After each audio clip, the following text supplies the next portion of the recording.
Hello, in front of me I've got FC26. In this video I'll show you how to start quick match.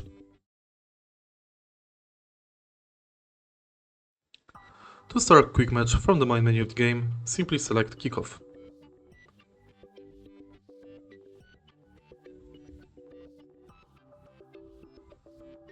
There are plenty of Kickoff modes.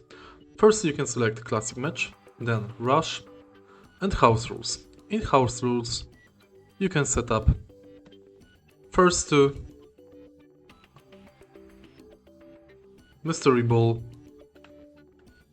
King of the Hill, No Rules, Headers and Volleys, Survival and Long Range. Next you can select UEFA Champions League, CONMEBOL Libertadores, Cup Final, Home Away and Best of Series.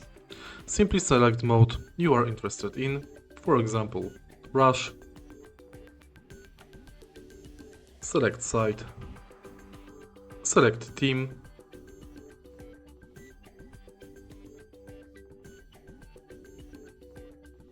and start match.